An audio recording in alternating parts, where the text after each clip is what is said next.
At the onset, I would like to thank Bengal Echocardiography Academy for inviting me for this session. So as you know, this is a kind of new definition, worsening heart failure.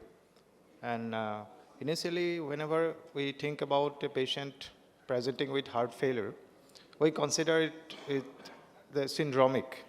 It's a progressive disease interspaced with worsening, and previously we define it as acute decompensated heart failure. And there are a lot of possible indicators and triggering factors that can lead to heart failure worsening. And then later on we have found that because the chronic heart failure itself is a syndrome, and it is the natural history of the chronic heart failure is such that in between there will be a lot of deleteration, and because of this heart failure history, and suddenly the patient getting into hospitalization, and then later on this progressive disease lead to worsening of the heart failure syndrome, and then eventually there will be pump failure and the possibility of cardiac arrest and death. So as heart failure is a progressive disease, initially we start with some risk factors, for example, hypertension, diabetes, coronary artery disease, and though the patient not having any structural heart disease, and later on the patient going through a phase of asymptomatic, and when the ejection fractions start falling, and then we see the illustrious explanation of the strain imaging, GLS, how to detect subclinical LV systolic dysfunction. And later on, the patient develop florid heart failure, all the symptoms of congestive cardiac failure, edema, chest crepitations, there will be increasing in the weight, and then patient going through that worsening heart failure phase, and there will be severe heart failure syndrome and the advanced disease. And the time is very variable. It starts from the months and the years, and to many months and the years once the patient develop severe LV systolic dysfunction and end-stage cardiac disease. You know about the 4 fundamental therapy in the heart failure: SGLT2 inhibitors, ARNI, beta blockers, and the MRA. So the importance is that earliest we can start these molecules at the time of the discharge or before discharge or immediately after discharge, the chances of worsening heart failure reduces. More than 60 million people worldwide having heart failure, and this 50% of the heart failure with reduced ejection fraction die within 5 years of diagnosis. And reason for hospitalization is the major morbidity that can lead to death and loss of a person. And particularly if we consider India becoming the hub of the heart failure conditions, 8 to 10 million people in India suffering from heart failure, and 60% of the heart failure with reduced ejection fraction die within 5 years of diagnosis. 30% of the heart failure with reduced ejection fraction patient develop rehospitalization, and there will be recurrence of hospitalization. And this recurrence of hospitalization can lead to worsening of the heart failure, and the natural history of the chronic heart failure worsen, and the later patient develop advanced heart failure where he needs the different types of device therapy, cardiac transplantation, or the artificial heart. This is the progressive condition of the heart failure, and this heart failure progression is punctuated by repeated worsening heart failure events, each resulting in reduced cardiac functions. So there will be multiple triggering factors or indicators. For example, a patient age becoming a major factors, anemia, diabetes, patient develop arrhythmia, any kind of, and the atrial fibrillation. These burdens are increasing day by day in the progression of the heart failure syndrome. This is the Pinnacle registry describing the worsening heart failure events are associated with extremely poor prognosis. Each worsening heart failure event is associated with high risk of recurrent hospitalization, and that can lead to death of the patient. Risk of cardiovascular death or heart failure hospitalization is highest in the early phase after hospitalization. So the paramount important is that once the patient develops hospitalization, so there will be more hospitalization in the recent years. So once the patient developing into hospitalization phase, so this is the time we should hit hard in this type of natural history of the chronic heart failure patient, so that we can detect early. We should be proactive to find the triggers and the indicators of the heart failure worsening, so that we can place the patient with all the 4 fundamental drugs of chronic heart failure, and we can initiate these molecules as early as possible within a short time, and then escalate the dose of these 4 fundamentals medications in the progression of the chronic heart failure, and then thereby prevent the heart failure hospitalization and mortality. We should not forget the clinical symptoms and the signs of the heart failure. And the most important is that the hydration of the patient. So once the patient develops worsening heart failure or tend to develop worsening heart failure, so there might be increase in the weight and the patient will gaining weight. And then the hydration status of the patient is very important.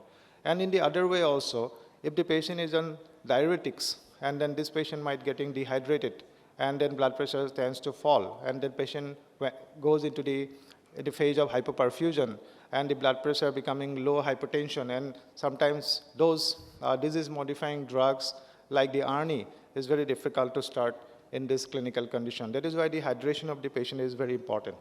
See, education of the patient and the physicians and the clinicians are very important.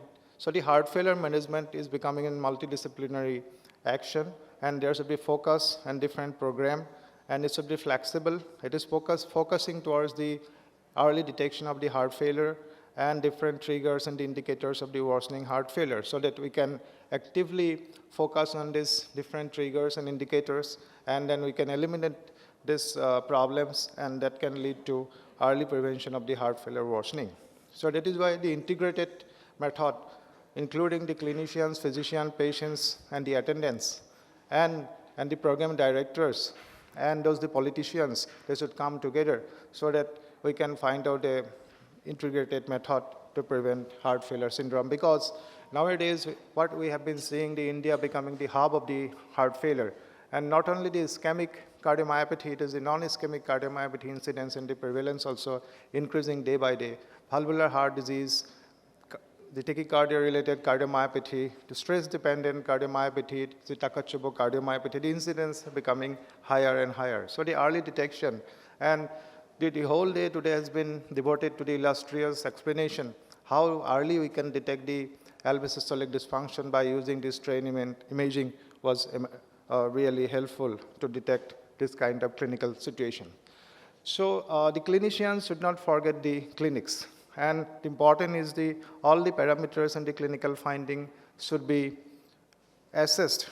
And importantly, the weight gain of the patient, and those patients who are suffering or proceeding towards the advanced heart failure, so there will be tissue wasting and the cachexia. So tachycardia, irregular pulse, tachypnea, and this ascites and the fluid overload, this should be early detected, and then thereby we can prevent the worsening of the heart failure syndrome.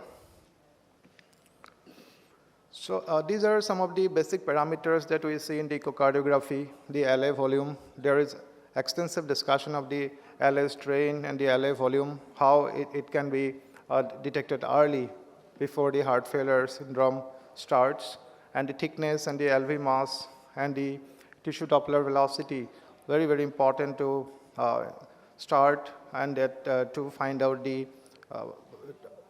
cause and the triggers of the heart failure syndrome. So those can lead to worsening heart failure. Two important parameters are the N-terminal proBNP and the troponin I. So the high sensitivity troponin I and the proBNP levels increases before the clinical symptoms start.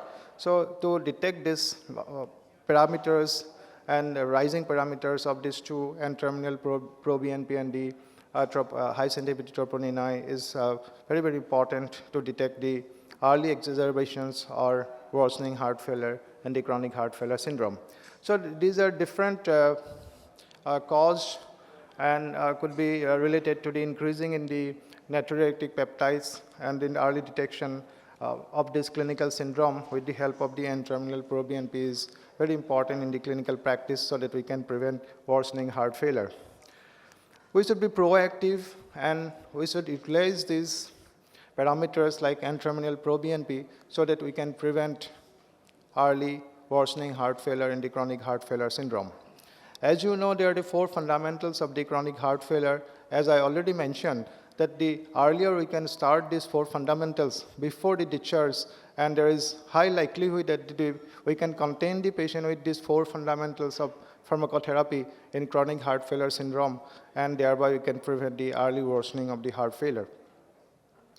So what was the traditional practice was that we should be very methodical treating patient while patient is getting hospitalized.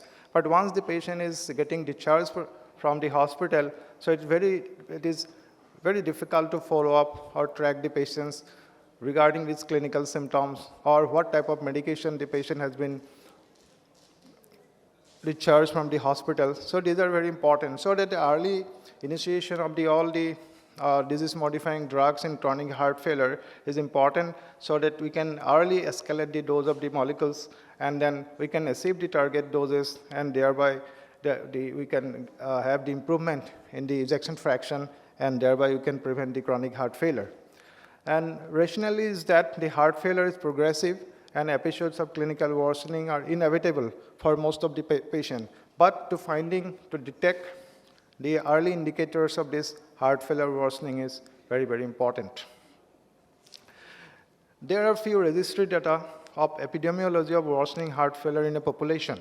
So this is one of the largest registry, Alberta registry, that was conducted in Canada. And this cohort is it was started in 1st April 2009 and completed in 31st March 2019. And the patient enrolled was with a mean ejection fraction of less than 45%. Mean of more than 25,000 patients are enrolled in this study, and 38.8% patient actually suffering from heart failure with reduced ejection fraction. And among this, more than 50% of the patient experience worsening heart failure symptoms in a follow-up of 5.8 years. And these worsening heart failure patients are mostly elderly population. They have more comorbidities, worsening renal function, and though the ejection fraction may be similar, and there will be greater use of heart failure medications. So both the cardiorenal syndrome and the hepatorenal syndromes are the indicators of the worsening heart failure. And important is that once the patient getting discharged, we lost the follow-up of this patient, so that the early starting of the heart failure medication is very, very important. This is another registry, Danish registry. It was started in 2003 and completed in 2010. More than 43,000 patients were included in this patient.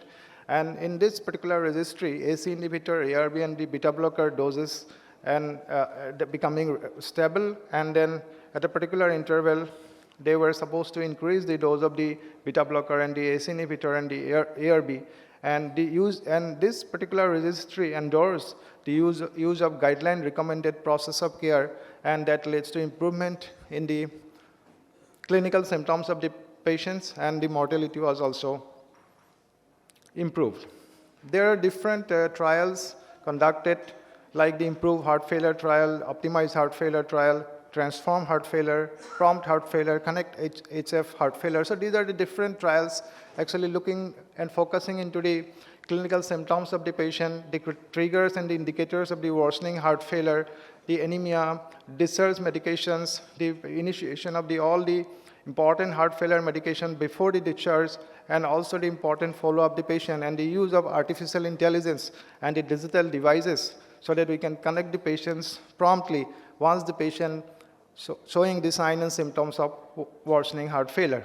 And this Danish registry actually endorsing on continuous monitoring of quality of care, and it is supplemented by regular audits and public reporting, and release of performance data from different stakeholders like clinicians, administrators, patients, and the politicians. This is one of the important registry data. Actually, this utilizes several artificial intelligence to connect patient with heart failure. So these worsening heart failure events are associated with increased mortality risk regardless of the care of location.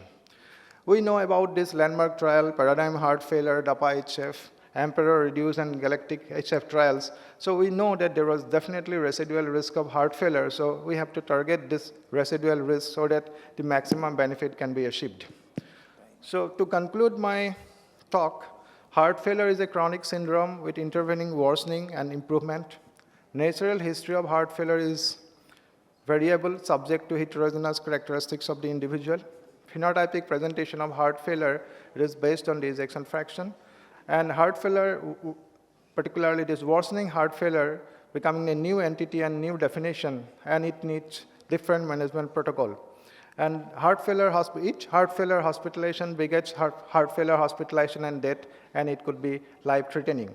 Residual heart failure risk remains even after this 4 fundamental therapy, and there are certain clinical situations where all the 4 fundamental therapy cannot be started in a particular individual suffering from heart failure, and there might be some bailout process or medication so that the maximum benefit can be achieved. So tracking the indicators of worsening heart failure can prevent and improve heart failure mortality and morbidity. Thank you for your attention. Thank you, Dr. Baruah. You have elaborately described the details of the heart failure. But in Indian scenario, we have to think of after discharge, whether there is the irregularities in the drug taking. Because most of the patients in our setup cannot purchase the drug properly. So that makes both initiation and precipitation of the heart failure, number 1. Number 2 thing, you have also spoke about the anemia, arrhythmia, these things, underlying cause, whatever the things, most common is the anemia in our setup. These 2 things we have to remember in our clinical practice, because everything is Western oriented. But yes, fluid valence, what we are thinking, in case of fluid valence, you have to measure the weight. Weight machine is very much important in case of, because the patient will tell the 500 gram weight has been increased today. And one day we have seen that 1 kg increase. So in that situation, the drugs should be adjusted. Thank you. Now we'll invite our next speaker, one other than Dr. Soumitra Kumar, will speak about, do you have any answer to the MNX? Dr. Kumar, please.